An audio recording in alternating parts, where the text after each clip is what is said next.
Good afternoon, ladies and gentlemen, and welcome to this book launch. My name is Sharlene Swartz. I head up the Equitable Education Economies Division here at the Human Sciences Research Council. I asked the HSRC Press to please bring a drum roll and introduce me and my fellow editors with lots of fanfare, but they demurred. It's really been a long journey for this book, for us to get to this stage. And this is our first launch. It's just really kind of come off the presses. And it's really my pleasure to be able to talk to you a little bit about the book, but also to make sure that the panel feels welcome. We've got 4 people online, including Professor Carolyn Shields, who really inspired us to get going and thinking about transformative leadership in a new way. The panel, Khotsi Shikani, Dr. Khotsi Shikani, new Dr. Khotsi Shikani, will introduce the panel. And then we're going to have Carolyn Shields do a response. And then at the very end, Professor Tade Aina from the Mastercard Foundation will say a few words in closing. There's lots of people who are going to be talking. Hopefully it'll be interesting, but there's also going to be time for you to ask questions. And at the end, there's also, of course, the grape juice or the fermented grape juice, depends what happens in the launch, but also just time for networking. So it's really nice to have all of you here in the room. I had to polish my shoes because I realized I've been about 5 years since I've actually had to show my feet in presence. We also used to being behind a screen, but there are about 70 people online. There are 45 people in the room. It's really, really, really nice. So thank you all for coming, and I look forward to telling you a little bit about this book. So how does change happen? I love the way I titled my talk today, kind of change and how it happens, kind of like a Harry Potter film. But it's hard, right? Change is incredibly hard.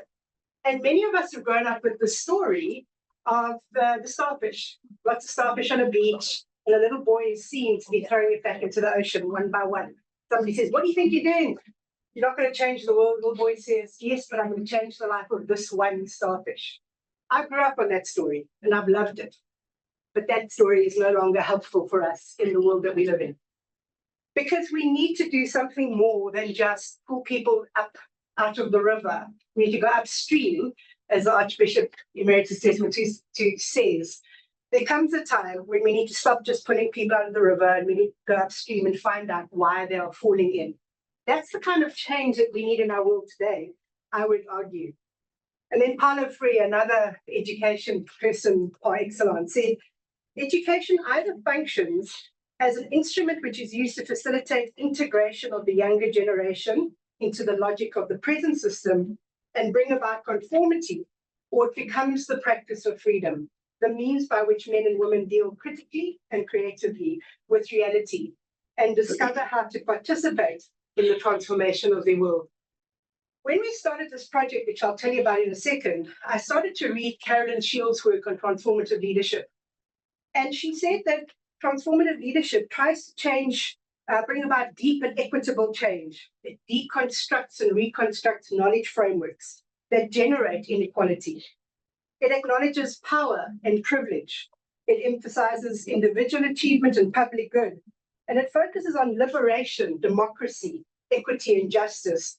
And it demonstrates moral courage and activism. So these were the thought leaders that inspired this book.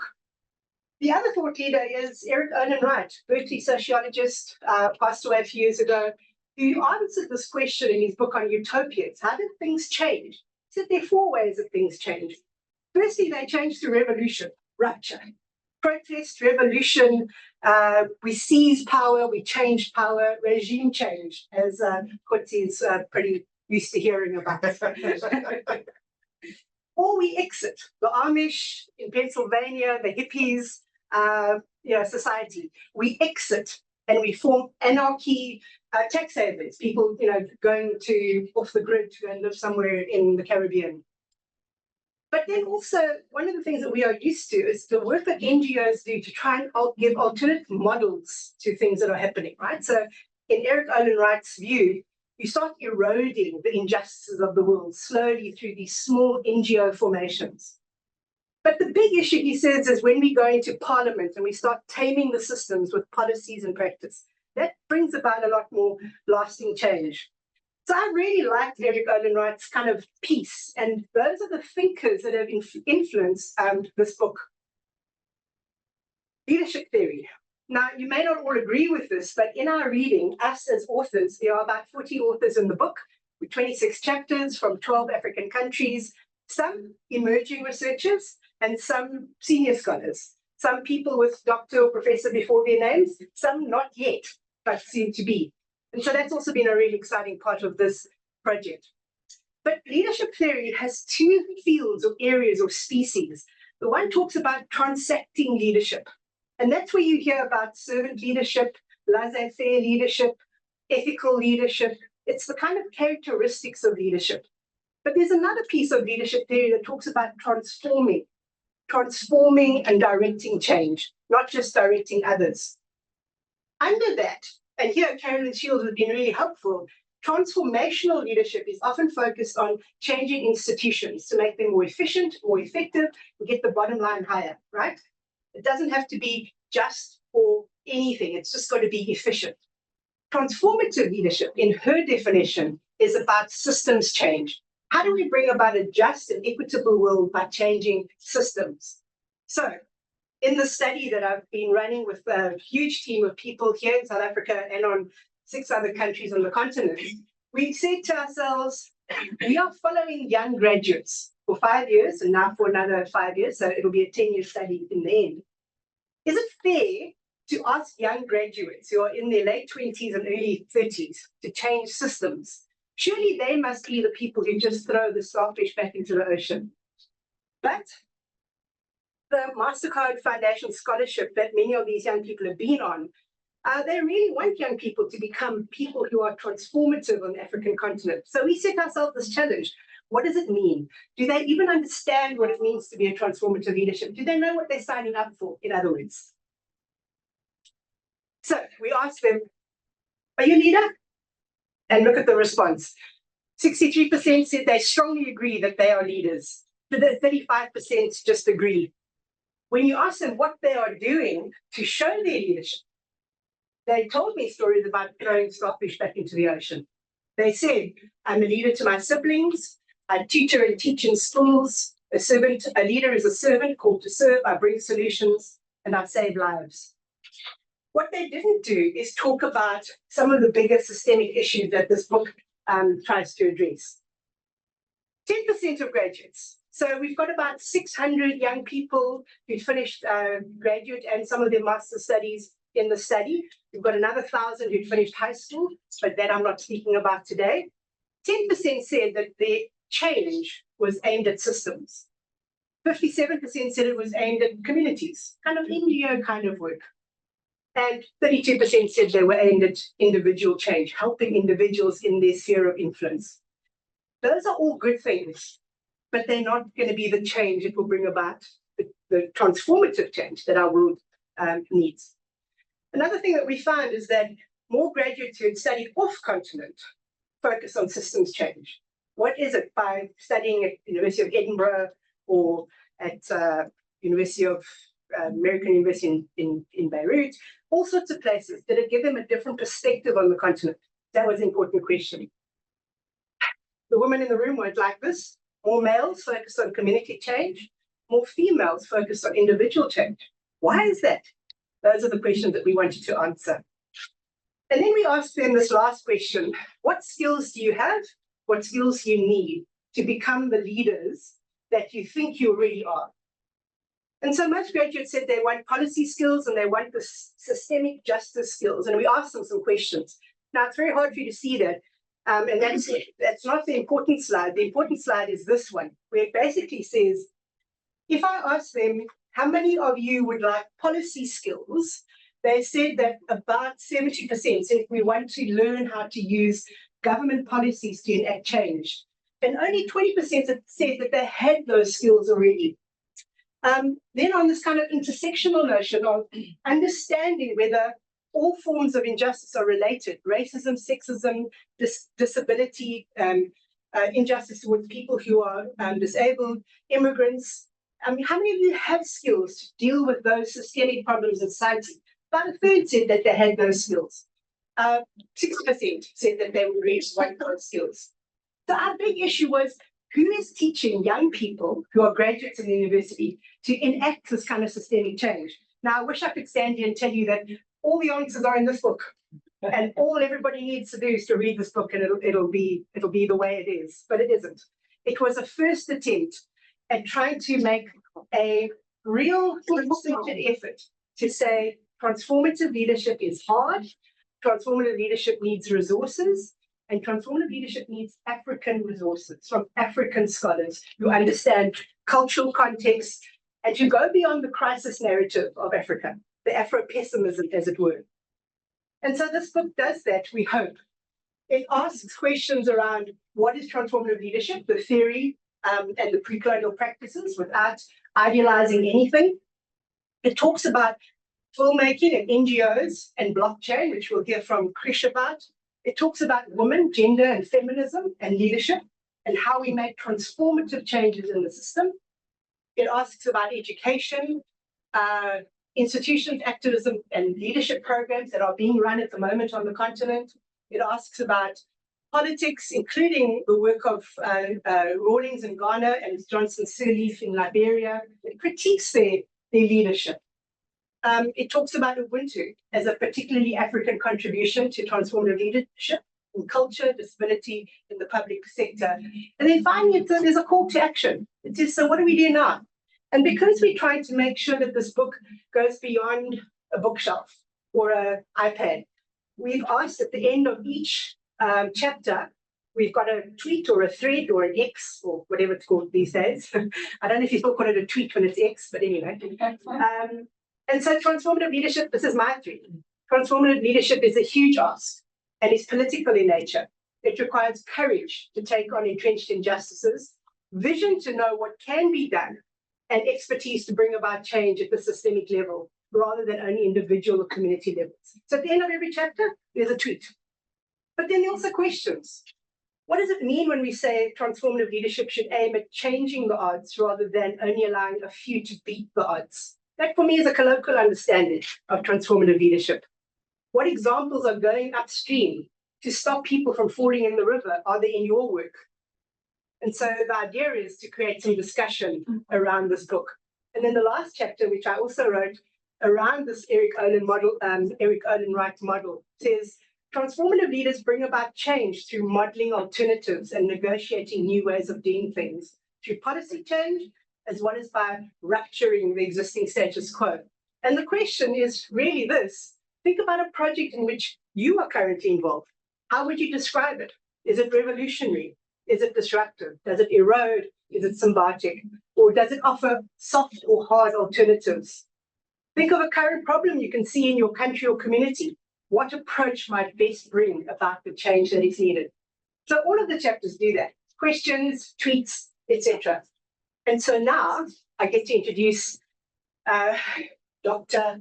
Rekosofetsi Shikani, who's at the Wits School of Governance, and who is doing quite a lot of work on decolonial thought, critical development, complexity economics, and public policy in South Africa.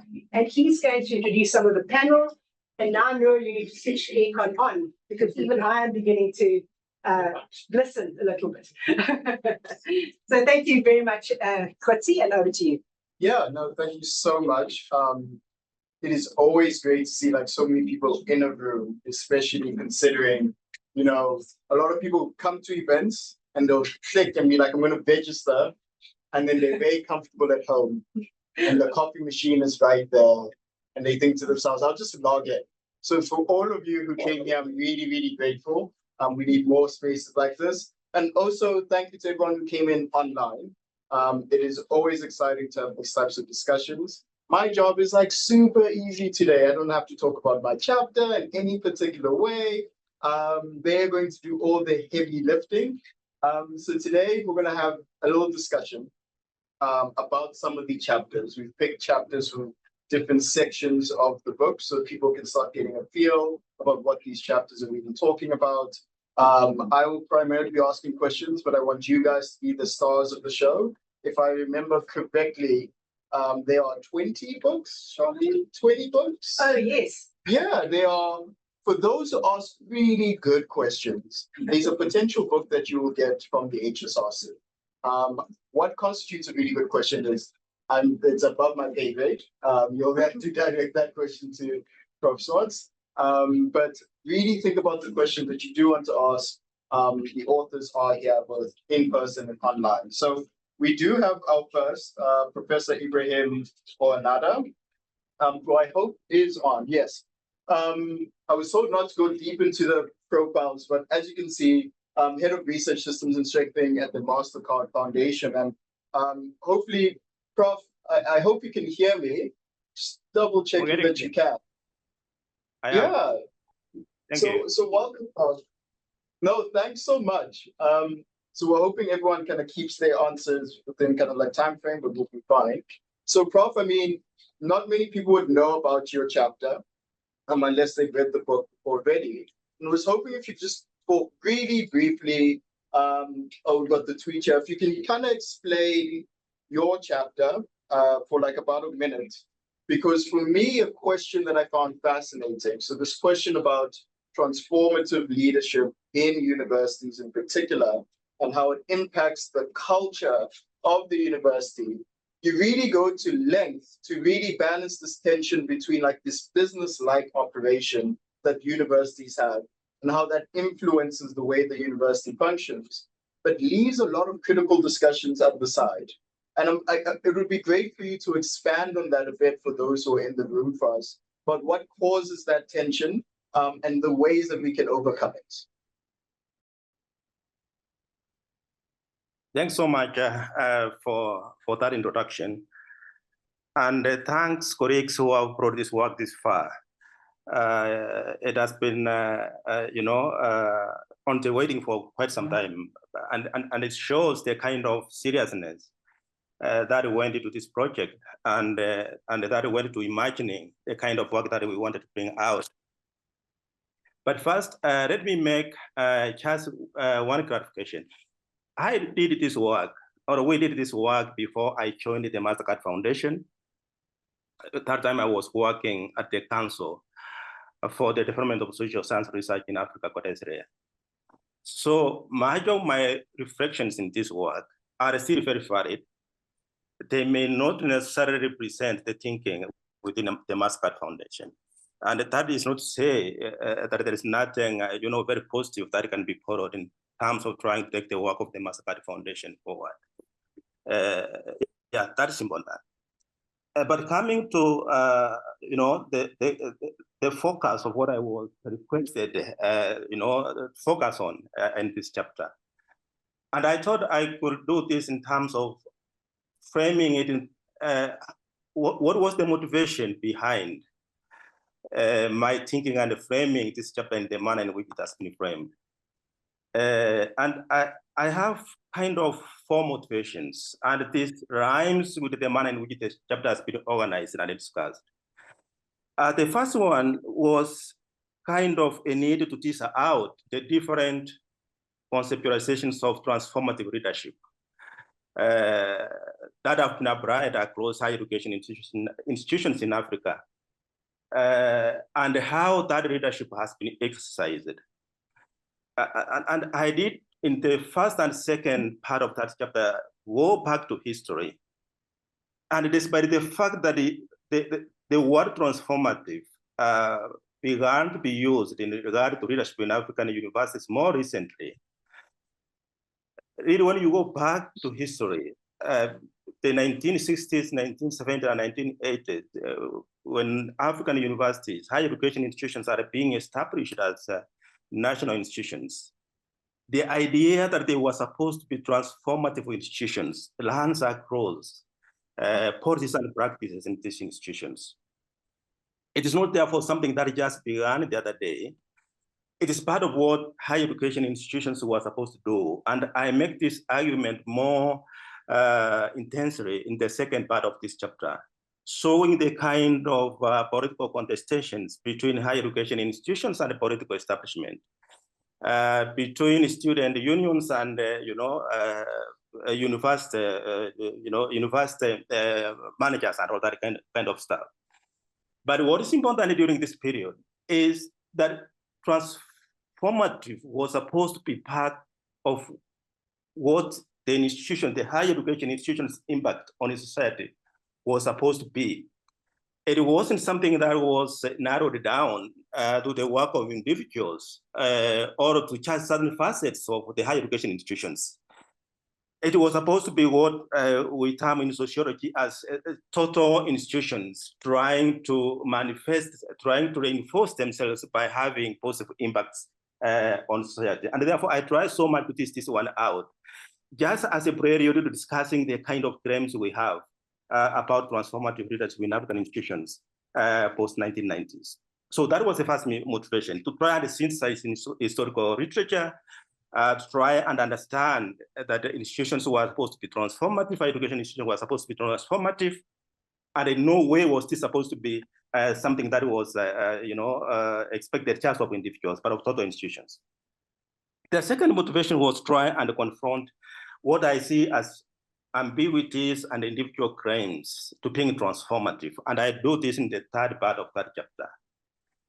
And I do this while reflecting in terms of what we see in African higher education institutions post-1990, but more particularly the 2 decades, 2000 and 2020. And this is a time that we see the idea of being transformative being moved from the expectation from institutions to individual claims of being transformative.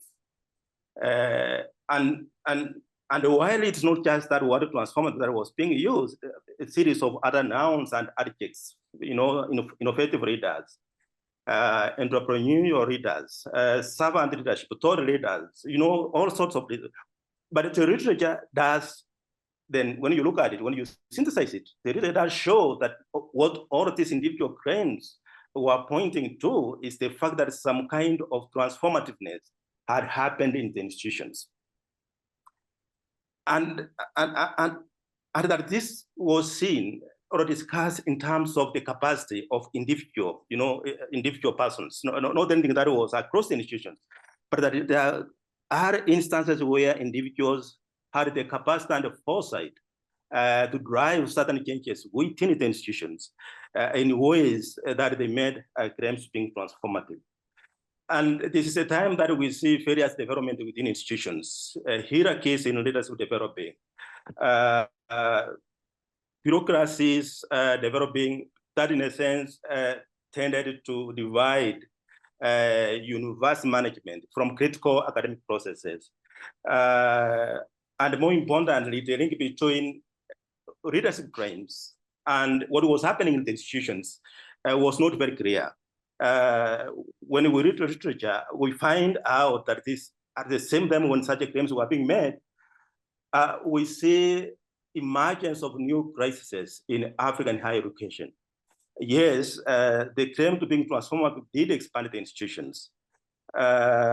In South Africa post-1990, we see new organizational cultures getting into the institutions, trying to be more inclusive, new student demographics in other parts of Africa, more institutions coming up.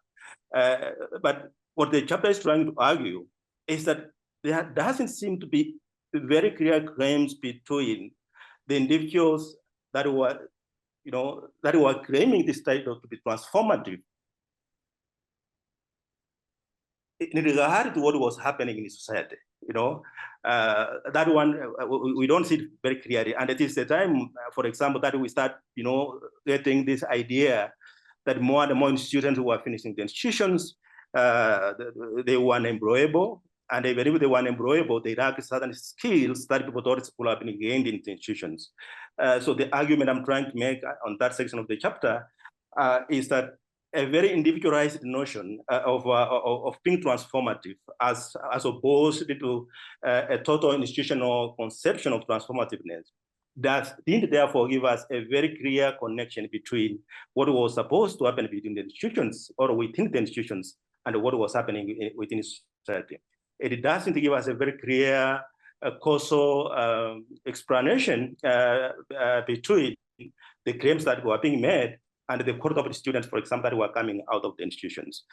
And it didn't insulate the institutions from a multiple number of crises, part of which predated the 1990s, but the new one started emerging during that time. The transformative leadership within the institution didn't seem to have the capacity to contain this kind of, crisis. The third most motivation. Rob, if I jump in real quick, because I don't want you to give away your entire chapter. Because the last part of your chapter, you start pointing towards what people should be doing, what universities should be doing. But I think we can come back to that for the second round of questions, or kind of let the crowd do that as well. So please get the book. Okay. I mean, perfect. I want to go next to Tarryn, who there we are. He's an independent researcher. I also found out is currently at JET, you said? Yes. But also used to work at the HSRC, and you also see her name is on the book as one of the editors as well. I got really excited about your chapter in particular. I do a lot of work in civil society, and we are constantly dealing with this question about, do you just get co-opted into government processes? Do you actively resist government processes as a way of changing certain structures of government if they perpetuate forms of social injustice? And you chose particular organizations as case studies, Abashali being one of them. And you contextualize them as a form of democracy as practice, if I'm understanding that correctly. Can you explain that a bit more and how that fits within that framing of transformative leadership? And maybe even touch on that notion of like rupture and like resistance as well, that Sharlene was talking about. Thank you so much. I'm happy to do that. Good afternoon, everyone. I'm actually going to refer back to what Sharlene was talking about, because I think it's a great place to start. And that is that when we think of transformative leadership, it is about disrupting the status quo. It is about investigating systemic causes of the challenges we face in society, and not just the individual ones, right? So to respond to your question, Pussy, I think what was interesting for myself and Anya when we were writing the chapter was this question of how in South Africa, when we live in a democracy, do we still find ourselves in a situation where people are being criminalized on a daily basis, protesting for things like basic services, towards electricity, that kind of thing? We effectively have one level of democracy happening in government where we've elected our officials and we're going to go and see the sort of, I know Kotsi is here for the excitement of tomorrow. But then there's another form of democracy happening sort of from below or on the ground where people are making very strategic choices in terms of how they go about accessing services and making claims against the government, because many of us are privileged enough to know that when we call the police or when we call for an ambulance, they're going to show up, right? But there are people who know that they're not going to get an ambulance or police or anyone coming into their neighborhood. They might get a fire truck if there's a massive fire, or maybe they'll get like the public works department coming to remove dumping.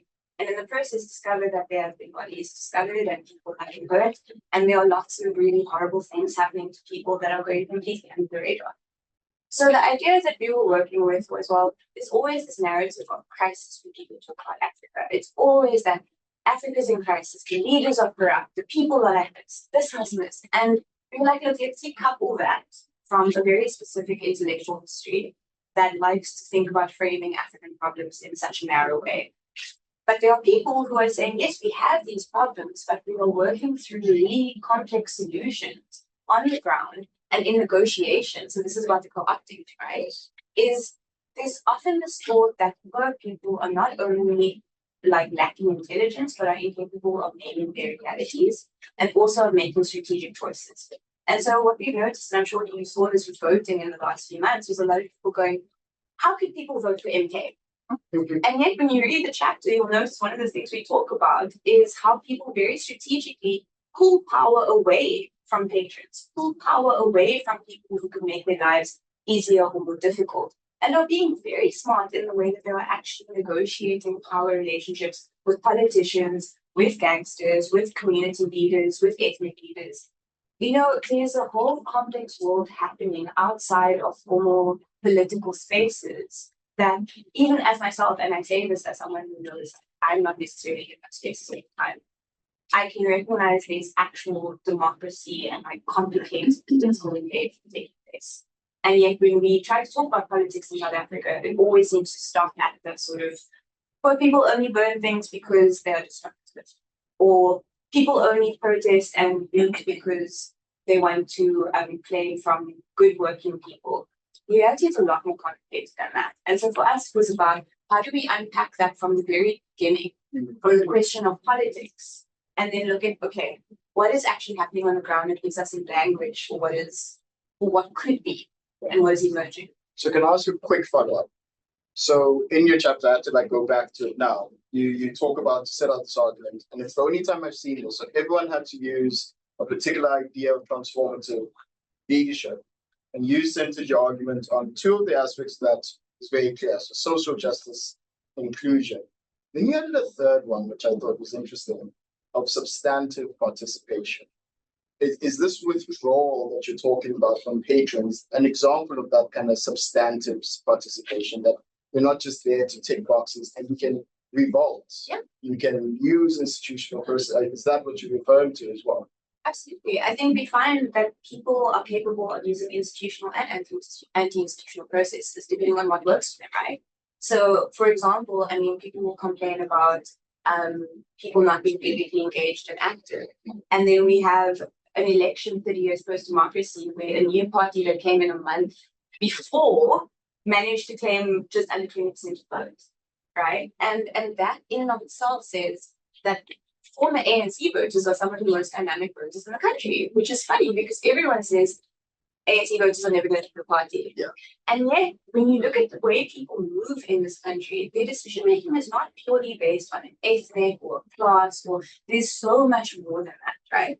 And so when people enter into the space of participation, they're no longer just like clients of government, right? They're not just beneficiaries of public services, because what we have to remember is after democracy, all of us became consumers.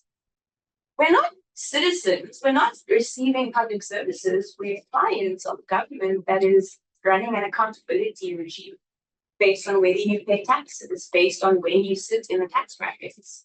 And so people who are at the bottom who are receiving services for free are treated as though, well, if they're not paying taxes and they're getting it for free, why are they complaining? Why are they asking for more, right? And yet our argument is this form of mass politics is what got us to the place in 94. And also on top of that, that form of mass politics is what has enabled the ANC to stay in government for this long. And this moment of disruption is not actually a moment of disruption that's like, oh my gosh, you know, it's Jacob Zuma. The real story here is where did that extra 12, 14% of people, who are a hell of a lot of people, suddenly decided to go no further? And what does that mean for our political establishment? Thank you so much. 1.44 million people just overnight caught the country by surprise, which is a huge number and really shows this kind of disruption that can take place. So I want to go next to Dr. Precious Muzita. Also really liked your chapter.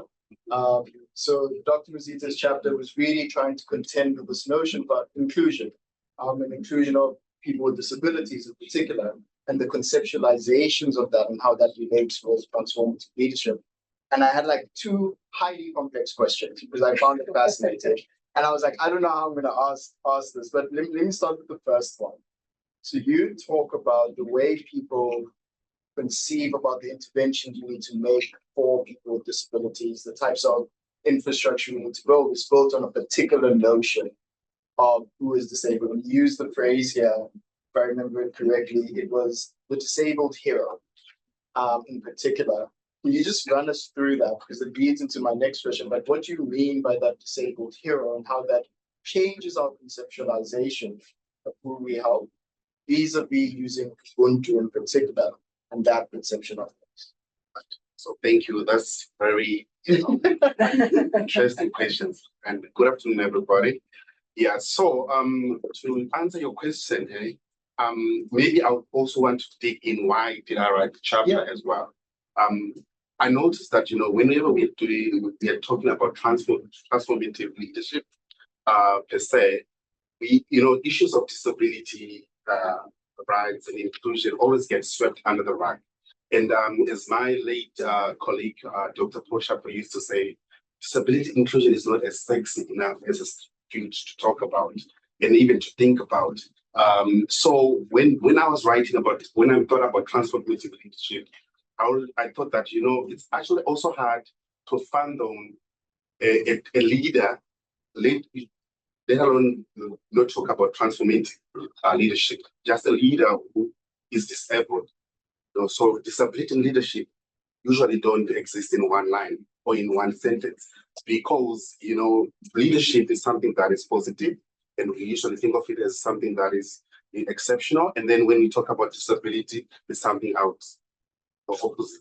So that is when I thought, how about our disability, people that are living with disability, that are leaders, and and that are also transformative leaders in the aspect of, they are talking about disability rights and emancipation of people who are living like them and who look like them, and then they take disability inclusion from the social aspect of it, because remember, when we talk about transformative, we're talking about leaders that can talk about the social change and and all that. But then these leaders, who I call disabled heroes, they take it from the social even to the political, meaning that disability becomes a political movement, and the right is to say, and then therefore you have like people living in the deaf community, they actually identify as a movement, as a person, as an identity, therefore taking disability inclusion into the political as well. So in as to say, disabled heroes are people that rose above that, that exception that disability is about benevolence. We need to charity. They are there to beg and all that. They've risen above that, and then they've risen about over the individual, and they've gone to the identity of a whole people. 10% of the people living in the whole world are people with living disability, and one or all of us in this room might become disabled. So it's actually a fluid identity that can actually intermesh with other identities such as feminism, race, gender, sexuality, and all that. So that is how fluid disability identity is. And when we talk about disability heroes, there's also something that is called inspiration point, where to say, when we accept somebody with spot to become a leader, they need to be very exceptional. So think about your Oscar Pistorius, think about the Stephen Hawkins, and all these people. They need to be very exceptional to be perceived as leaders. But then that's very problematic in a sense that, you're actually saying that, oh, well, you have become exceptional, besides your disability, then, merit in a sense. But then most people that are living with disabilities in the world are actually, heroes in some way, without being exceptionalized in that sense. So if I can add on to that, because in your chapter, you talk about how disability is often individualized to someone. But you flip it in such an interesting way by saying, well, if you look at this through the concept of Ubuntu in particular, it's a different conception of what disability would be and how you intervene in that.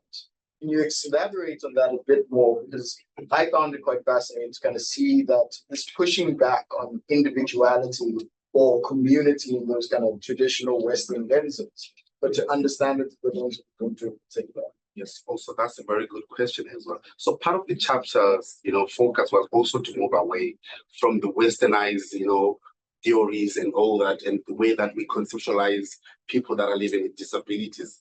And Ubuntu provided that framework, that conceptualization that moves away from the westernized idea of how we think about disability in that sense. So when we think about disability rights, they've always that thought that, disability rights are, the place of conception, of inception is the West. We talk about rights as something that comes from the West, and it's regurgitated to the global South. But then Ubuntu actually challenges that in the sense that, we were actually thinking of humanness, of what it is to be human in our own African thoughts. And therefore it challenges the Western canon to say that, disability can only be conceptualized in the West. We talk about how it is to be human, what it is to be to be a collective humanness, that collectivized humanness in all that sense. So that is where the Ubuntu actually give that platform to say, wait a minute, we actually had our disability rights conceptualized in our traditional and African thought, and this is what Ubuntu really means. It actually, actually conceptualize disability in that sense, in that Africanness, humanness, shared and collectivized humanity. Yeah.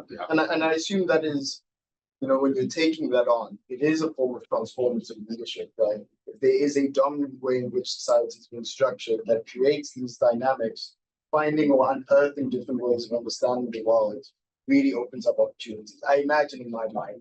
But talking about opening up open opportunities of difference. So if you ever want to know in like 3 pages what blockchain technology is, there's a really good explanation in this book. It's really sweet. It even has pictures for you as well to kind of guide your thinking. So I want to welcome Chris Chetty from the HSRC as well, who's a senior research manager at the Institute.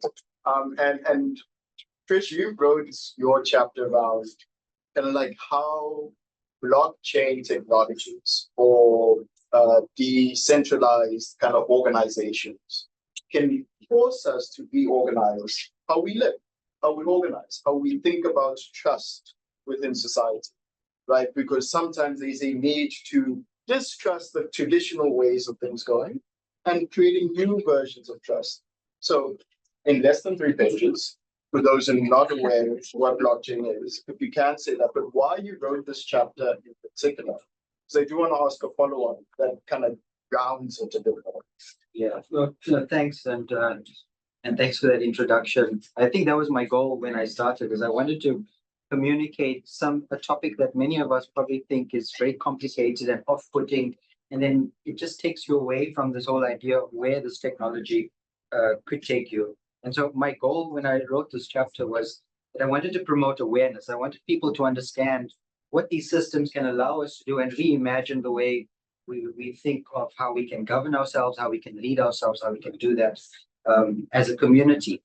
The title of my chapter actually happened to be Blockchain, a Path to Decentralized Autonomous Leadership. And it's quite a mouthful, and it's also something that I was worried that might put off readers, but my goal was to build this awareness. And so what I'm trying to do with those pictures in there was firstly communicate what the blockchain is about. But once you get past that, you must recognize it as a tool that allows you to introduce change. A big problem that we have, you spoke about trust. A big problem that we have on this continent is that we are held back by gatekeepers across all institutions. We only get investment into certain areas if you have a trusted friend that's in charge of that. So how do you get around that? How do we overcome personalities, overcome these ideas that will only work with so-and-so, but not with somebody else who might take over? And so if you have a system that underlies that, it opens up a space for your good policy ideas, for your solutions to endure. So you need those systems that are in place that allow that. I mean, one of the big problems that we have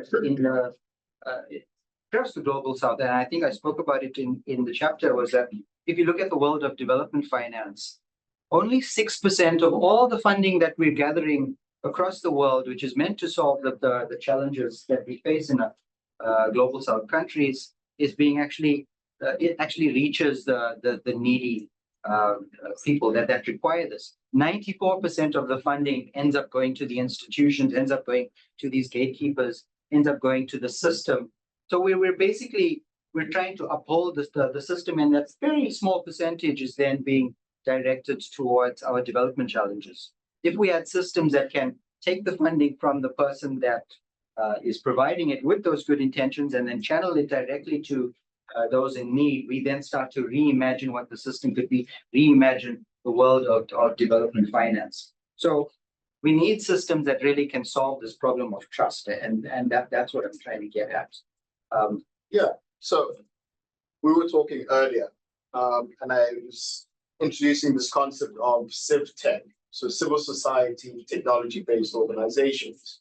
that are growing in prominence across the continent, right? Civil society that's really trying to take advantage of emerging technologies to increase democratic participation. I mean, what we found out is the vast majority of people across the continent are focused on democracy building in particular. It's a way of getting around that shortcut.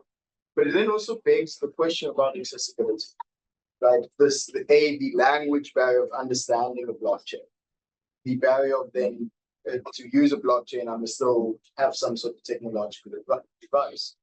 Do you think the technology will get to a point where it is easy for people to utilize? That you don't have to be an expert, you don't have to have access to the internet in any particular way. Do you think there's scope for that in the future? And is that a form of disruption as well? Well, that's the major concern that we have about blockchain systems. One, it's complex in understanding what it is, and you require some sort of systems developers to come in place that can allow you to build a system that could solve a problem. I wrote the chapter with the notion that perhaps we could solve these problems. If we can solve the issue of access, if we can have communities having access to the internet, having access to the new technologies that are emerging, having your devices and so on. If we solve that problem, that opens up a space for us to now think more creatively about how we organize ourselves, how we manage, how we introduce new systems that can manage the processes that are required across all our businesses. So solving the access problem really is the initial challenge that we have. But if we do get past that, then we open up a space. And actually, when I wrote this chapter, I wrote it before this whole AI moment that we've seen in the last 2 years. And actually, AI coupled with blockchain technologies actually makes this more accessible, more doable, more practical for us. And I would say we need to watch this space. There are organizations that are emerging through blockchain technologies, which are called decentralized autonomous organizations. And that's also what informs the title of my chapter, Decentralized Autonomous Leadership. And what that means is that you could have an organization that could be managed independently of leaders. It's that everybody has a vote, everybody has an input into how the organization moves forward. But to do that, you would need to have predefined all the possible outcomes of how you manage a system in a particular space. And it's very difficult. But you get to a space now where AI actually opens it up. And as problems emerge, the AI can write new systems, which could then be coupled onto that blockchain, which then allow you to act autonomously and also without having to imagine every particular scenario that would be possible. So the world of AI coupled with blockchain is actually a space that we need to. I want to ask another follow-up. Let's go to the next, because we can link that. I mean, a lot of people talk about kind of policy building and public comments, and you talk about this in your chapter, but don't answer this question. I'm just making a comment. You talk about in the chapter about this. You send in a public comment to a public official, to a politician, and then it sits in their email, gathers dust. We never see it enter into the policy space. Whereas these forms of technology allow you to track that at every single step of the way. When does it stop being considered by a politician in one way or another? And I think that's a powerful way of thinking about things. We do have our next kind of panelist, Lauren Wale. I hope I'm saying Wale correctly. Lauren, are you with us? Yes. Well, Lauren is a Zambian writer. Ah, amazing. We hear you loud and clear. So Lauren, I'm not allowed to say this. Your chapter was my favorite. And it was because it was an ethnography, there we go, right? Which you don't read all that often, right? So it was really about your experience on your kind of leadership program with the MasterCard Foundation. And you had me begging this question. This is me now. I should be like working for HBO. I was wondering what was happening to Emmanuel. Like what happened to Emmanuel at the end? I was asking that. And then I saw the prologue, so I won't spoil the book. If you want to know what happens to Emmanuel, read the chapter. It's fantastic. But you were talking about your experience, about really contending with this idea of what is transformative leadership, your growing journey with feminism as well, and how that's become part of like who you are. But you took a step by step, and you end off with a conversation you had with your maternal grandfather. And that conversation, there's a line that he has where he's talking about the complexities within society, about when you fight, when you can fight, when you don't fight. And he says to you, your fight is righteous. And I love that line, right? So if you could explain to us, like, what your grandfather meant in that moment, what it meant for you, what he was elaborating, because I think it really holds the entire chapter together. Also, I'm not sure if you can see me, but if you do go too far, I'll just raise my hand because I do have a follow-up. But go ahead. Okay. Well, thank you for the strong recommendation that people read the chapter.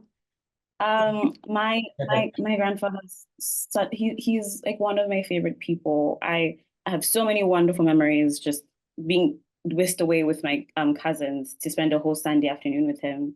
And you're right, that conversation, that statement really holds the chapter together and holds my journey together, because it was permission from the older generation. I think a lot of being young is being confused, but also a lot of introducing a strong politic like feminism is getting a lot of pushback, because you do need to respect history and you do need to respect culture. And I fundamentally agree with that. But the things that history and culture is putting on me are minimizing and shrinking. And so while I hope that many people on their own feminist journeys like get to a conclusion that they find satisfying and affirming, I'm really grateful that he gave me this full-throated permission. And he's a very godly man, which is why righteous is just the word that he says. But he gave me that permission to say that, no, you should absolutely keep thinking about this and keep breaking it apart, because what you're doing, I am telling you now, is not wrong and is not disrespectful. So in your chapter, you go at length to essentially kind of equate transformative leadership with feminism. You can't have one without the other. And it's really about that engagement. But on your grandfather's kind of quote, the word that sticks out to me is fight. Because the paragraph right after it, you talk about Toni Morrison and this notion of distraction, that we can get constantly distracted trying to fight systems of oppression, because it's like whack-a-mole. Every time you justify your existence in one space, someone then says, but you don't exist in another space, and it takes time. So when we talk about fighting, I mean, for me, it was about how do you fight in a manner that you don't get distracted, especially within a world that is quite patriarchal, where men are constantly giving excuses for their own behavior over and over again. How do you engage in that type of transformative leadership and feminism that doesn't get distracted? I think everyone needs to find their own compass, because sometimes the whack-a-mole are really important questions. Sometimes what that person is saying is a corner that you haven't considered, and you do need to pause and go, oh, actually, that's really interesting. But then I'm a big proponent of good faith debate, and it takes each individual transformative leader, any facilitator of a space where we are, learning and improving each other, to identify what is good faith debate and what is a relevant follow-up question, and what actually elevates the conversation, and what is trying to exhaust the person that has an idea that they're sharing. No, I mean, so many things.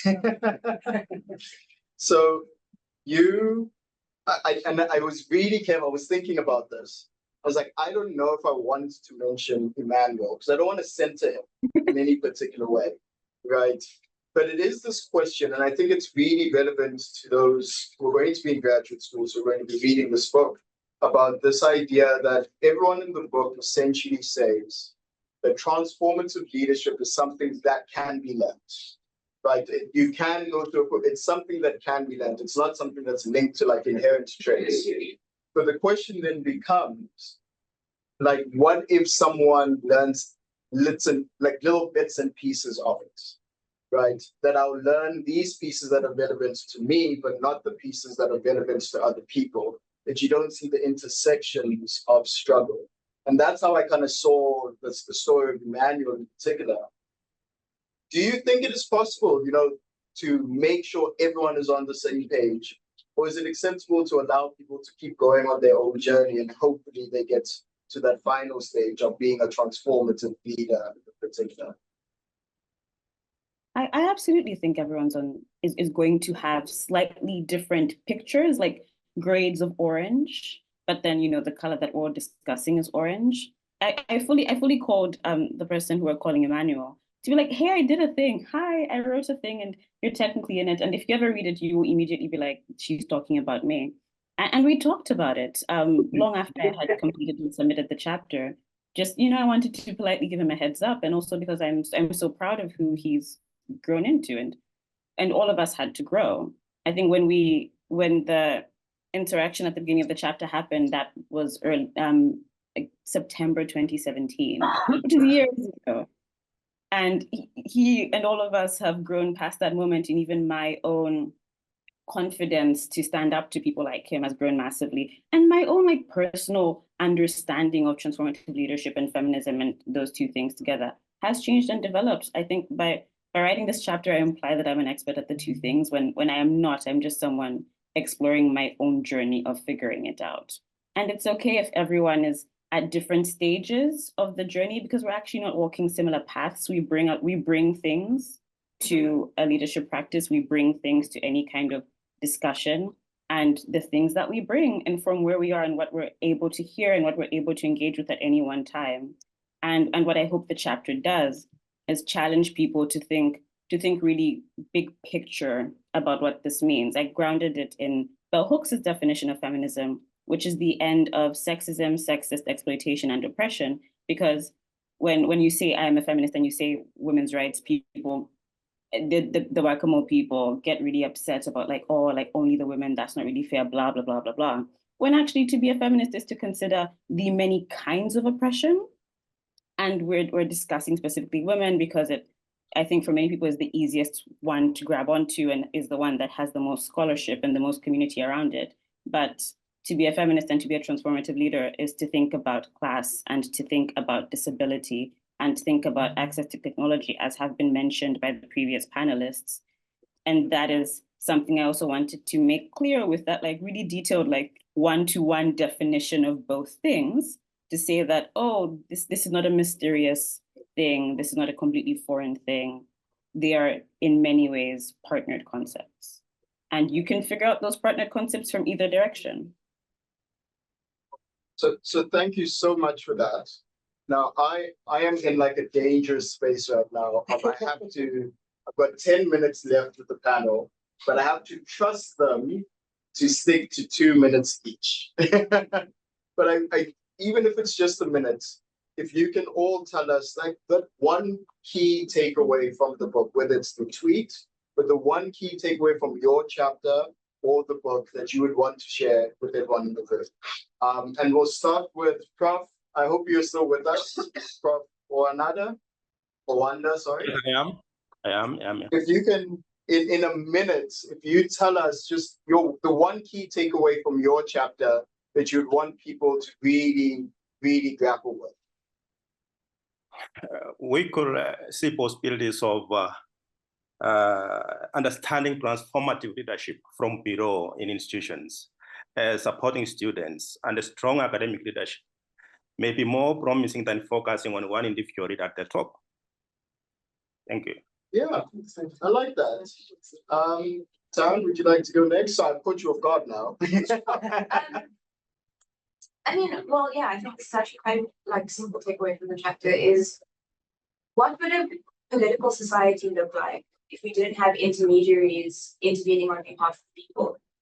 What would happen if NGOs made themselves obsolete, for example? What would happen if we made ourselves obsolete as academics?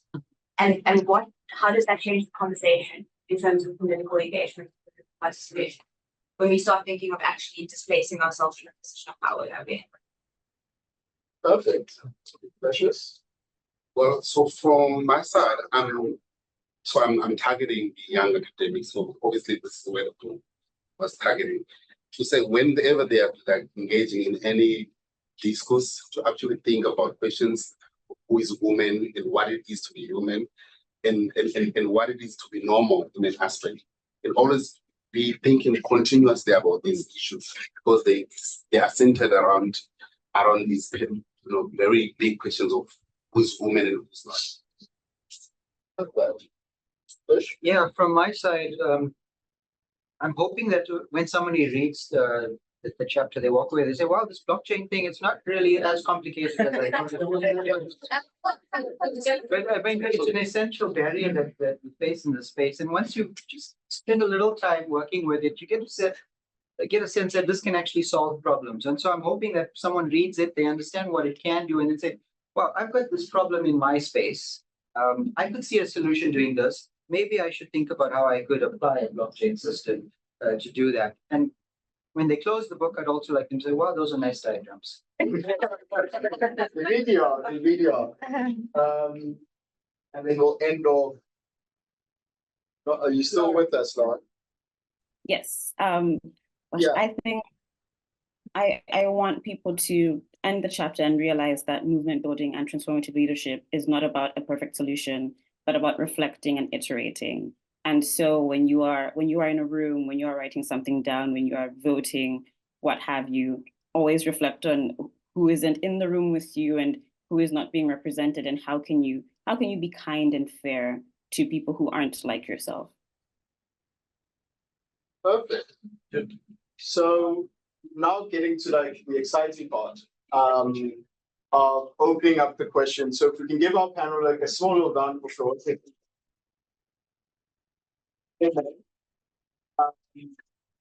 Now you've softened them up for your questions. I want to open it up for those in the room. We'll probably have a Q&A session for about 30 minutes, if I'm not mistaken, with this. And how I'll do it, because you also have questions in the chat. So we'll take a round of 3, and then we get the IT team to just read out 2. I'll read out 2 of the questions as well, just so we make sure that the online participation happens. So if anyone has questions, just show me your hands. Got 1 question in the front, got 1, 2, and then 3. And then the second round will come back. Yeah, if we keep the preambles tight to the point, that'd be fantastic. Go ahead. And if you can also say your name and stand up for everyone. All right. I would like to greet everyone. No. My name is Nidwe. Okay, yeah, my name is Nidwe Mjulwa. So because today we are speaking about transformative leadership, so I'm asking my question wearing the hat of a disability activist. Yes, and also being a graduate from the disability studies at the University of Cape Town. So my question is directed to Dr. Precious. Was it? Yes. So I can imagine, that, it's not easy. I mean, I'm happy, number one, that we are talking about transformation, because definitely we can't speak about anything else in any sphere of society without considering disability or the needs and the rights of people with disabilities. Now, I can imagine that if you are a Black woman and a Black woman with a disability, I can imagine the intersectionalities that exist or that are imposed on people with disabilities, or the marginalization that is imposed on people with disabilities. Now we are talking about the intersectionalities of race, we are talking about gender, we are talking about disability. So now I wonder, in your book, does it cover like any practical strategies on how then do we deal with the perceptive barriers that are imposed on people with disabilities, especially taking into account the intersectionalities of being a woman, a Black woman with a disability in leadership. Thank you so much. Thank you so much. Terry? We'll take the hand at the back in the second one. Good evening, everyone. I'm Terry Lusche. I wish I was as well-spoken as you were here. I have a more general question to anyone in the panel, and perhaps also if Caroline Schultz is here, she also would like to. And that was, there was a bit of the talk around transformative leadership in African context, having Ubuntu as one of its key characteristics, something that we can really learn from, and so on. Some of the things that also Prof. Swartz mentioned at the beginning, right? Some of the the thinking around conceptions of transformative leadership within this context, I would like to know whether somebody can perhaps give some succinct, helpful way of saying like, and this is really how we can distinguish, or what are the like really distinguishing characteristics, important characteristics of transformative leadership in the African context, on the one hand, as it applies to it, but perhaps also as learnings from this context into other contexts. So thanks very much. Thank you. So that's a general question, and I know Professor Shields will be giving her address after the Q&A as well. So hopefully she can touch on that from her perspective. And then we have the last question. Hi, thanks.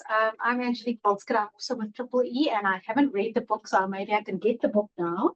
But I also had a question. Just, I mean, this book is really about transformative leadership in African context, and obviously African contexts are very diversified. It's complex, it's nuanced, and so I would have wanted maybe the authors to reflect and tell me which chapters should I read if I want to get a sense of how transformative leadership was enacted within the parameters and constraints of particular contexts, because I think there would need to be a reflection on how it would need to be applied, or how it is constrained in particular context. So that is a kind of reflection that I would have thanks.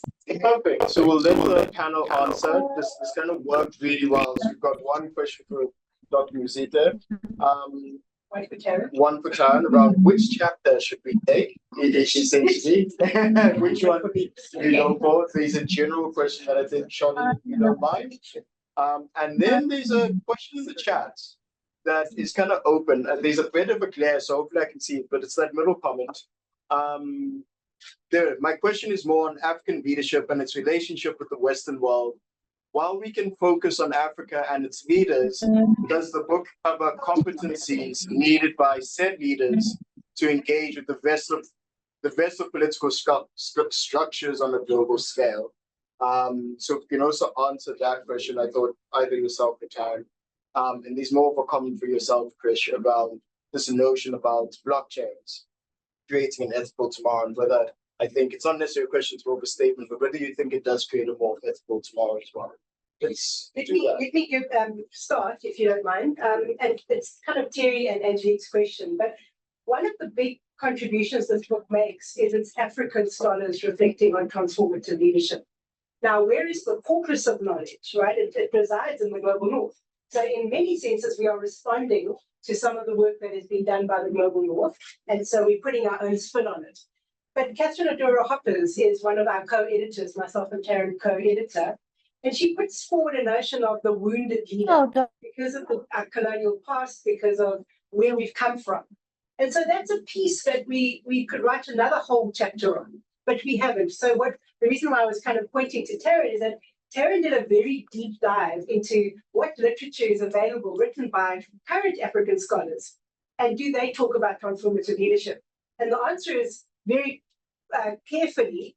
Many African scholars talk about incredible notions of leadership, but it's never been codified, taught, and popularized. And that's one of the jobs that we haven't done in this book. But what we have done is we've got 40 scholars, many of whom are young scholars, beginning to grapple with ideas and bringing their own spin on ideas that have been long circulating, but now we're critiquing, changing, and bringing about new ideas. Perfect.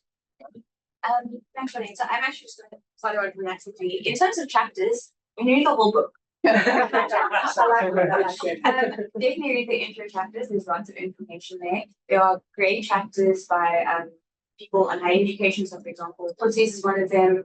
There's also one about scholarship programs, which is incredibly interesting.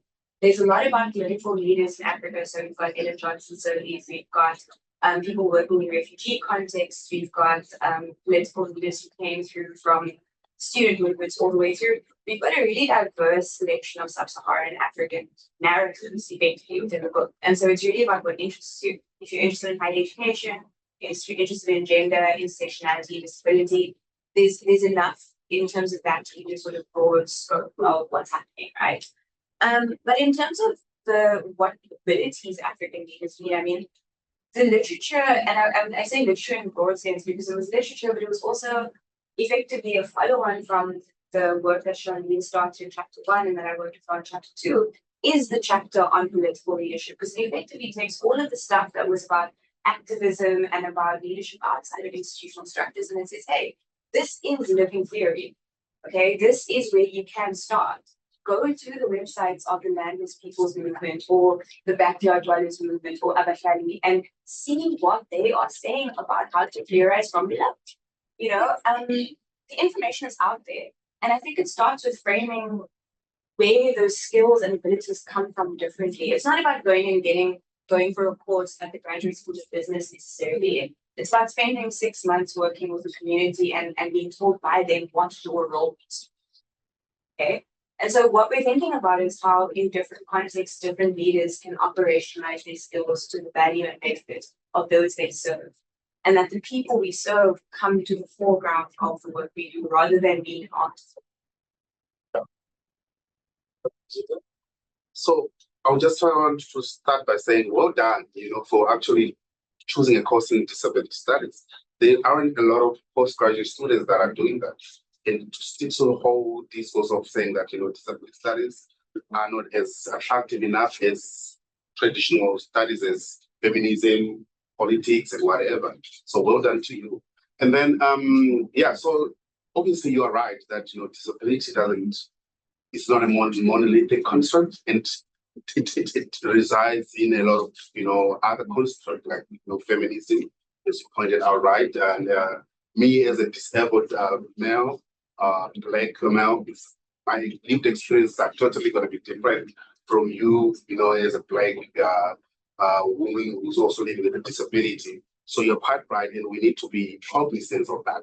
And there's whole issue of hierarchies in disability, and wherever we talk about, having a physical disability can actually be perceived as having a disability, whilst talking about other invisibilized disabilities as learning disabilities and cognitive disabilities and all this other kind of stuff. So we need to dig into that. And you're quite right that we need also a way forward. What do we do about it? I guess the starting point is me and you, people like us, actually, incorporating disability inclusion in everything that we do. And it's also part of why the whole purpose of the tool, why, we had to also incorporate disability inclusion and, in the whole talk about what it is to be a transformative leader. And, this is where we start, having these conversations, and hopefully, we can have people thinking about, these issues whenever they are doing anything in their studies or they do. So thanks. Perfect. And then finally, Trish, then we'll do a second round questions. Yeah, there was a question or comment rather about how blockchain could be a tool for ethical transformation. I think my response to that is that we need to recognize that blockchain is what you'd call a second order technology. So what that means is to benefit from the second order technology, you need to solve the first order problem. The first order problem that we have right now is unequal digital access across the continent. So if we solve the access problem first, then we get to start asking some interesting questions about what can we now do with this digital capabilities that we have. So we need firstly some policies that recognize the imbalances that we have in society, and that not everybody has that opportunity to participate in the digital economy as it is today. But if we can balance that out, we then have an opportunity to try and reimagine how our system should work, how we overcome current systems of inequality, and then provide this new base. So to have this ethical transformation, I would say, let's first solve that first order problem that we have, and then we can start to think critically about how we engage with blockchain technologies and other things. Perfect. Thank you so much. So let's do a second round. And whilst I'm doing that, if the tech team, don't mind moving the questions just onto this side of the screen, just so I can avoid the glare as I'm looking, that'd be great. So we had a hand at the back, ma'am, still yes, and we had a hand at the front, and a third hand there, perfect, and then we'll take online again. Hi, my name's Emma. It's a question for Krish, which you in some ways answered already, but I was just struck, so thank you for the push for the blockchain. It's not something that I've grappled with, so now I want to go look at that chapter. But I was struck by the way that it actually functions, and I'm struck by the conversations from the disability chapter about Ubuntu and about like democracy from below that Tarryn is speaking about.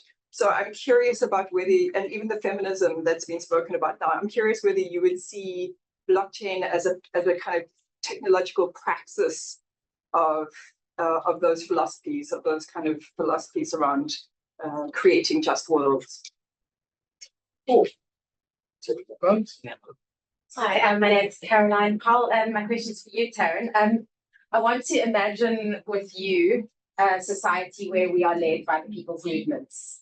But when I look at what we currently live at, with resources being tied up in academic and big NGO spaces, and people's movements being arrested, people being assassinated, like, so the opposite of resources flowing in their direction. Like, I want to, like, do you have imagination that turns into action for us as a society, especially for those of us who live in more positions of power?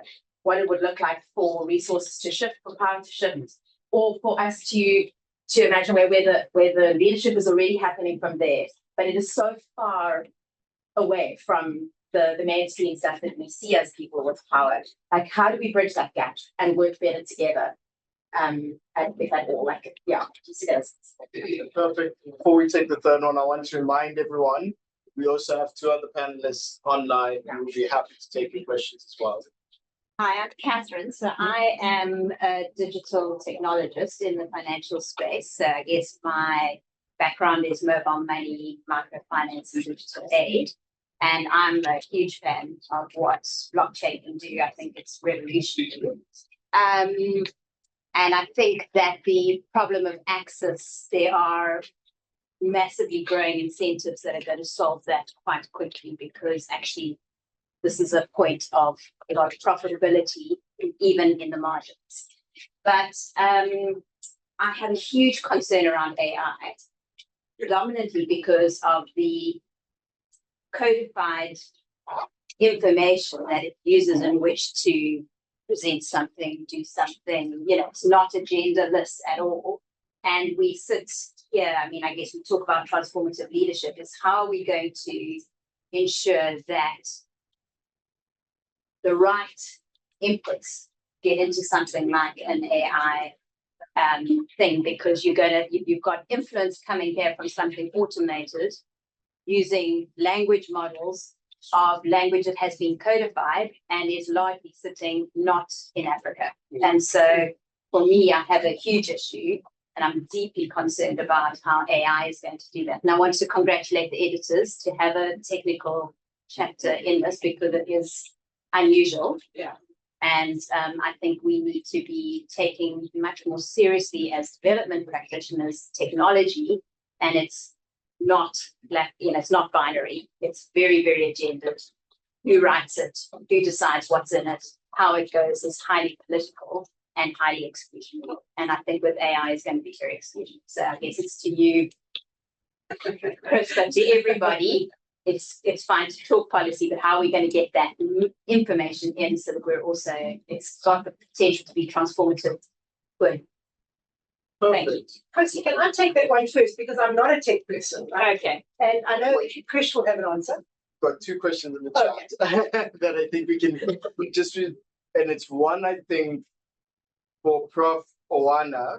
It's the last question there, and it's because your chapter at the beginning goes through this kind of historical event or historical journey about transformative leadership on the African continent. So the question for you, Prof. Oana, if you're still with us, is on the genealogy of transformative leadership on the continent, and largely maybe the global south, when comparing the colonial and post-colonial landscapes of the continent, have conceptions of the term in its abstract and pragmatic iterations changed or remained the same? And then I thought for Lauren, there's a question from Eric, which really is about what do the authors of this fantastic book, thank you so much, think about suitable frames of just institutions to help leadership transformative be developed in African countries, especially regarding the fact that the type of leadership should allow citizens to speak by themselves. So let's go through the room first. So Professor Swartz, you wanted to jump in first? Just a very short one, because I think what your question points to is the issue around taming the system through policy. And for AI, we have not yet got policies around the globe. But you could say we'll just be anarchic and disavow it and remove ourselves. Or you could say we'll have a revolution. Or you could say we'll teach people in NGO space how to cope with it. But actually what we really need is policy. Policy on AI will be transformative for the whole globe. And it's a really good example of why we've got to operate in all four of those spheres. But also we've got to get a new generation to take policy seriously, because it's about, it's kind of life or death in a sense. Yeah. I just want to take any of the questions before we get to Kish, because she's got two. Okay. So love that question.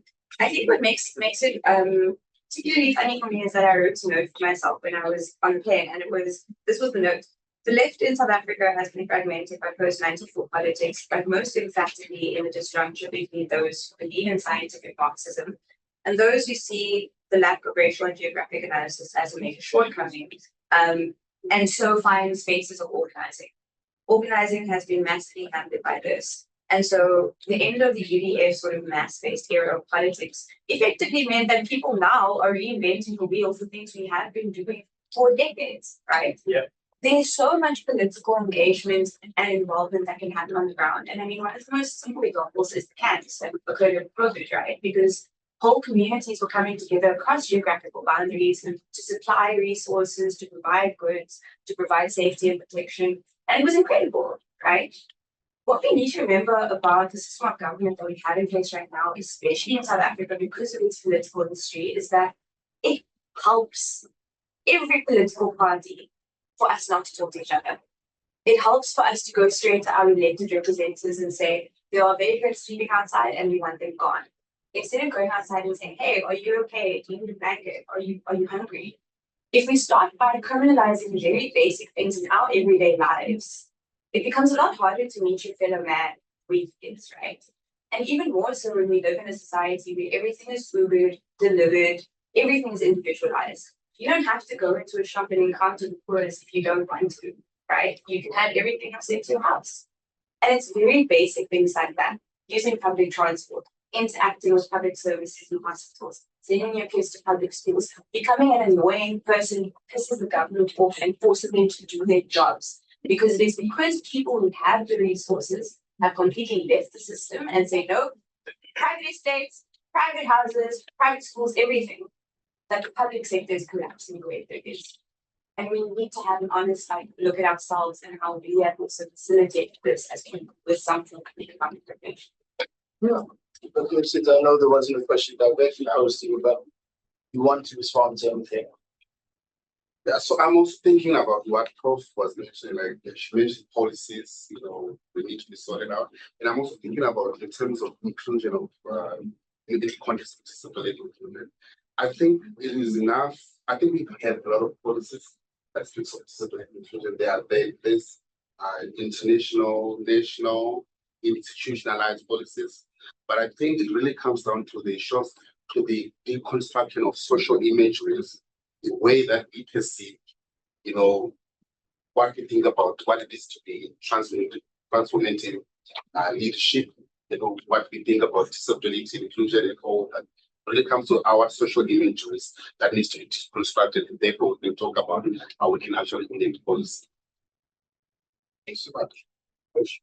Yeah, if I start with Catherine's point, and building on what Sharlene has mentioned, I think, yes, we do need a national AI strategy that talks about how we start to use technologies and use AI in particular to try and solve some of the problems that we have.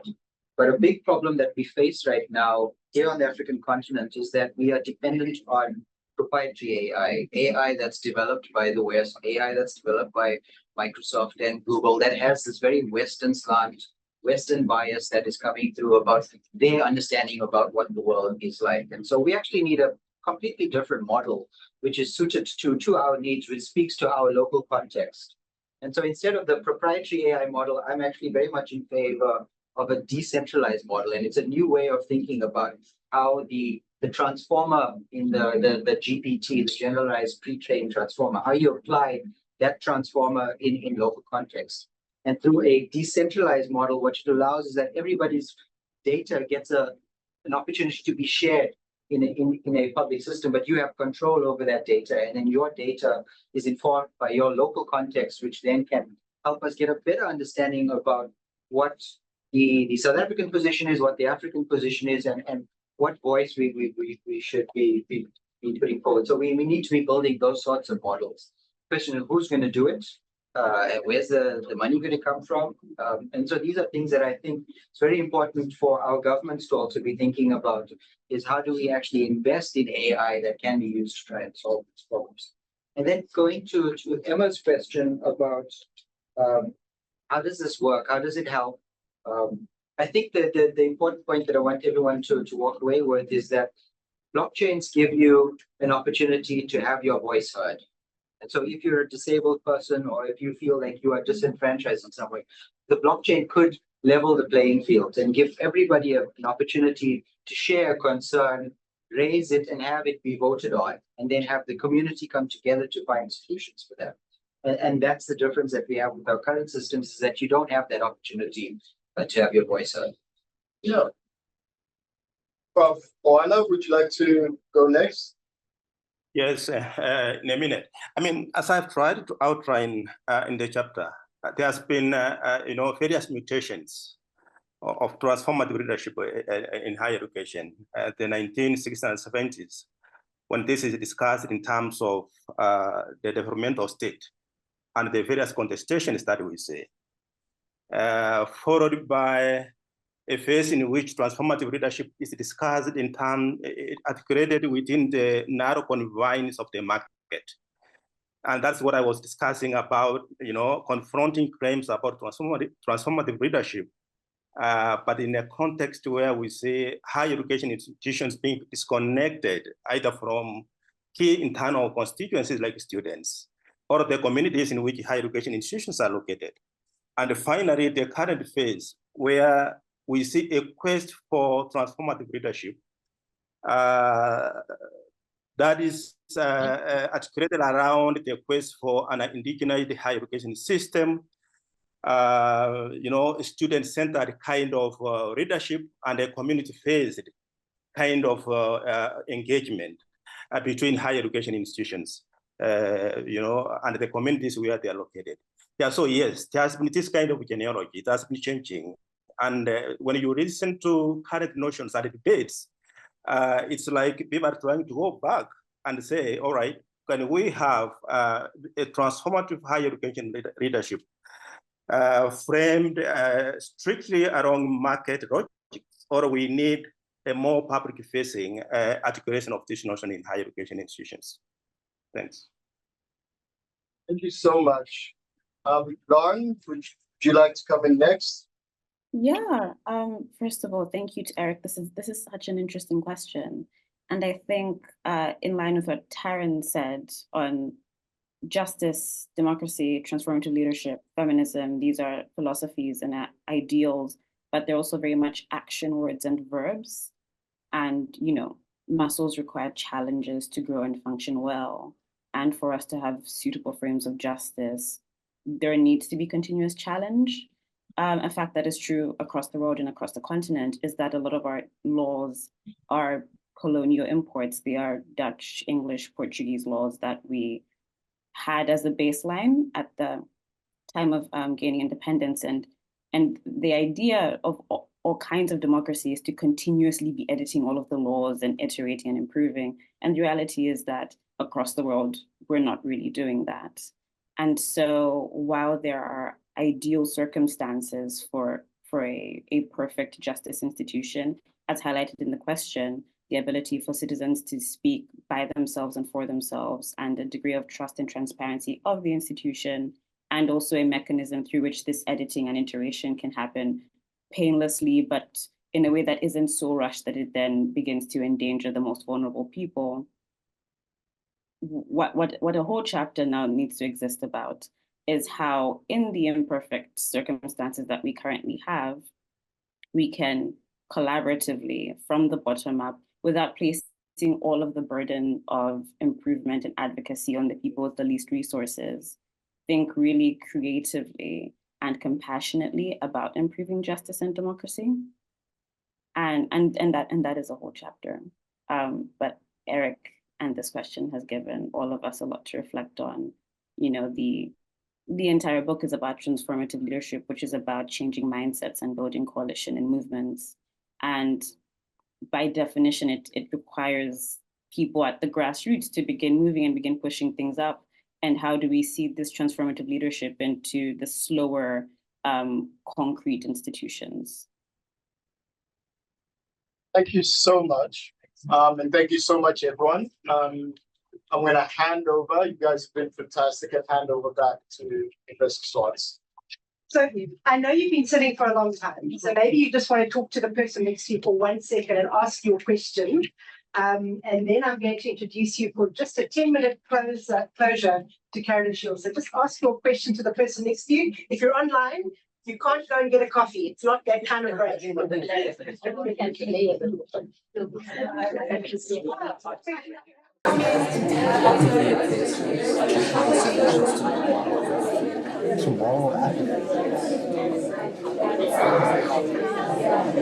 Well, you see, what we need to realize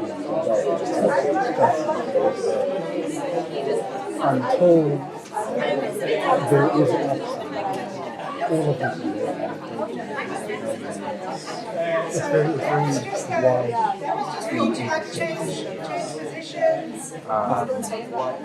what also needs to be identified is that.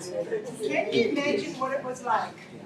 Professor Sharlene Swartz, I wrote her an email. I said, Professor Shields, my name is Sharlene Swartz, and we wrote a book about your ideas of transformative leadership, your definition. And she goes, oh, wow. Is it a paper? I said, no, it's actually 26 chapters, and it's been published by one of the, I would say, like a really good scholarly press on the African continent. And her response was so generous. Sharlene, how can I help? How can I get involved? How would you like me to participate? And so, Karen, we are really indebted to you, not just for your ideas, but for your willingness to be here today, the kind of email interactions that we've had.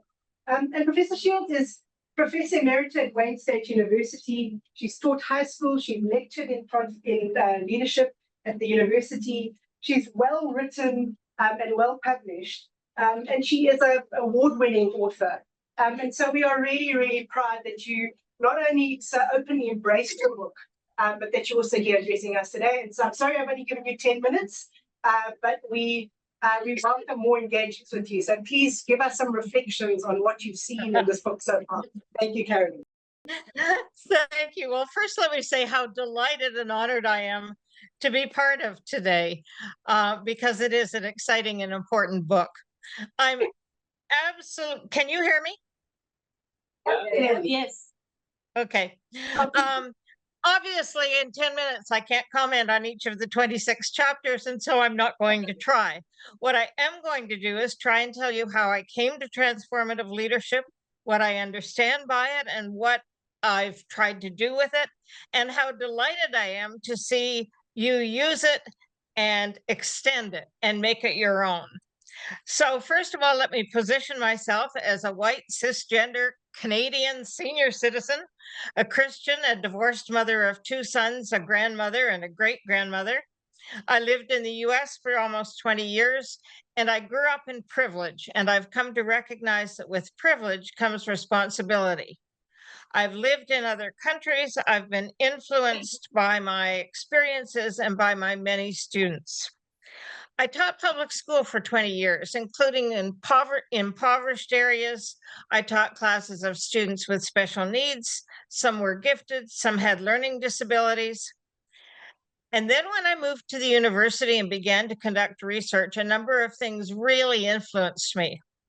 I was working on the Navajo Reservation in Southeast Utah, and I interviewed teachers about what would help students learn. And one teacher said, better parents. And that kind of deficit thinking was so widespread, even among teachers, it troubled me because obviously, as educators, we have to stop blaming those who are different and begin to take our responsibilities seriously. Then, as a young assistant professor in the early 1990s, my colleagues told me social justice was fringe to educational leadership. And they said, ethics has nothing to do with leadership, and that I should concentrate on the kind of writing that would get me tenure. And then shortly after that, everybody was talking about social justice, but it was so contested, as most theory is, that the term began to mean almost everything and nothing. And so I wanted something more robust. I then turned to the work of James McGregor Burns, who, as you all know, talked about transactional and transforming leadership. And again, as you all well know, the term transforming has given rise to the two different leadership theories, transformational and transformative. Now, I believe Burns would come down on the side of transformative because in 1978, he wrote about the need for a revolution. He said, a complete and pervasive transformation of an entire social system. And then in 2003, in a different book, he stated that leadership's greatest task must be, quote, to respond to the billions of the world's people in the direst want. And then later at a conference with my colleague Ken Leithwood, whom you know is well known for transformational leadership, I asked him directly if transformational leadership paid attention to the lived experiences of students. And he said, it doesn't. We can't. We can only pay attention to what happens in institutions because that's the only thing we can change. Now, that may be true that we can't immediately change the material circumstances of students or of society, but I do believe we have to work for the kind of societal revolution and transformation Burns spoke of. So I've spent my career formulating and writing about transformative leadership. As you probably know, it's evolved over the years to the point where in my formulation of it now, it has 2 overarching principles or hypotheses and 8 tenets. I've tried to avoid jargon and a lot of theoretical language. And so I talk mostly about equity, but not about other kinds of theories. I've tried to establish principles and certainly not prescriptions, principles that are universal, but that will change in their application regardless of where you are. And I've hoped that these principles would be applicable to many different areas, education, government, non-governmental agencies, and be valid whether you're talking about policing or agriculture, medicine, technology, as we've talked about today, and so on. You've also recognized that transformative leadership is a process, often slower than we'd like, and it won't happen all at once. Transformative leadership theory is consistent with the United Nations Sustainable Development Goals, and in particular, Goal 4 that calls for equitable, inclusive, and quality education and lifelong learning opportunities for all.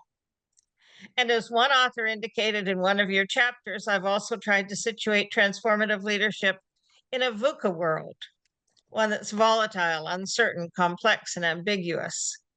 Because I recognize there are no easy answers, no simple prescriptions, no one best way. I've tried to critique my own privilege and colonial past, and to emphasize, as have a number of you, that transformative leadership calls for decolonization, intersectionality, spirituality, ethics, and addresses power and politics. All these are necessary elements of social transformation. As you identify, transformative leadership draws from many authors and traditions. Freire, Foster, Wiener, whom many of you cite. Bolivians, Anelo, Hernandez, and Kadem, and Gumbons Vanda from Zimbabwe, whom you don't cite. She focuses on empowerment and the need to speak truth to power as we work to transform institutions, policies, norms. Anelo and colleagues spend a lot of time on mental models And I think that's a really important contribution of the second tenet of transformative leadership, to deconstruct mindsets that perpetuate inequity and reconstruct them in equitable ways. Johnson found in 2008, quote, that what separates successful leaders from unsuccessful ones is their mental models or meaning structures, not their knowledge, information, training, or experience per se. And so I've tried to address the historical roots of anti-Semitism, of Islamophobia, the role of the church in exploration and colonization, racism, ageism, gender equality, homo and transphobia, xenophobia, etc. All of these need to be deconstructed. And they're all topics you write about in this volume. And as you write, you strengthen the ideas and you make them relevant by bringing in multiple African cultures and sayings. And we've talked about that this morning a little bit. You've written extensively about the role of Ubuntu and its other linguistic translations. You've advocated the need to deconstruct colonialism and the doctrine of discovery. You've written about the courage of leaders in resource-constrained schools.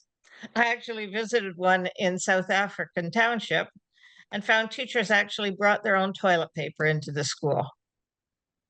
You've shown that transformative leaders have learned from leaders across the African continent, and that this relates to a concept from Ghana, Sankofa, described as the practice of obtaining wisdom of the past.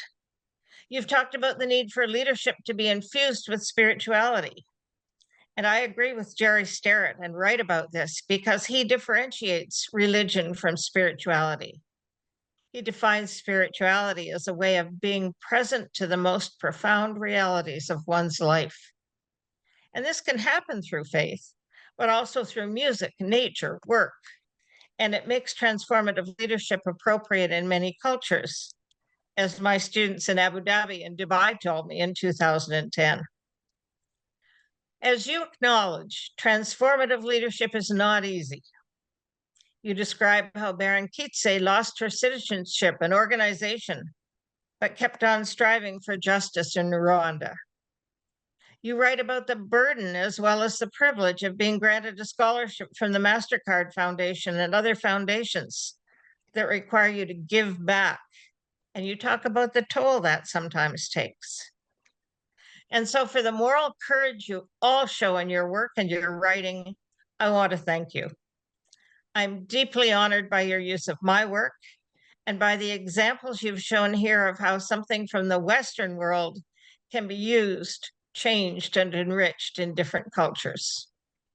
As Suzanne writes in the concluding chapter, transformative change is both critical and emancipatory.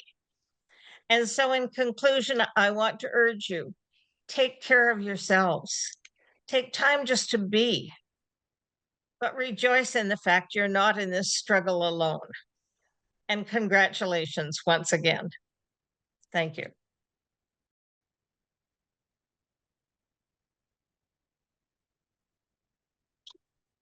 Thank you so much, Carolyn. That was really, really great.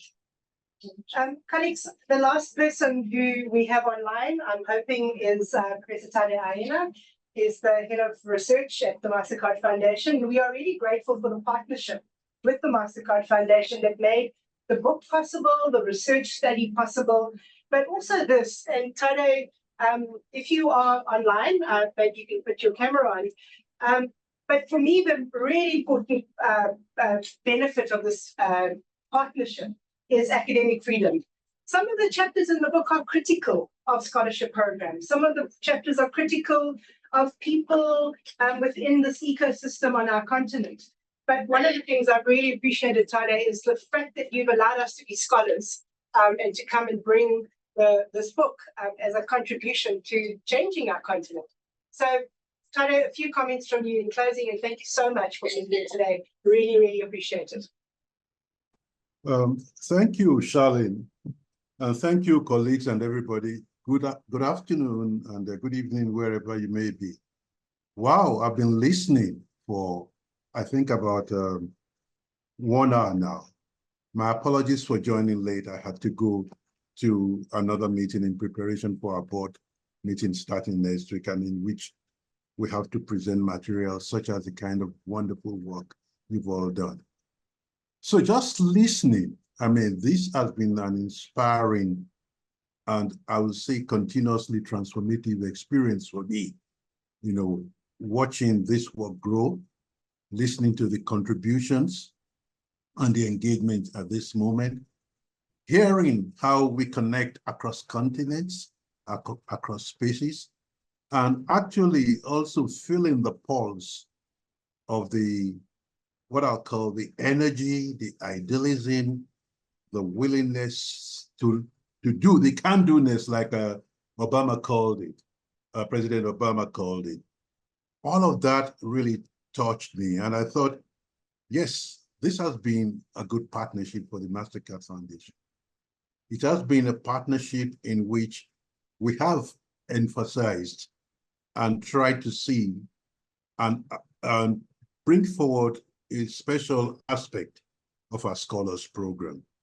Not only the fact that it equips one with the skills to get jobs, but it equips one with the skills to be active citizens and to be transformative leaders.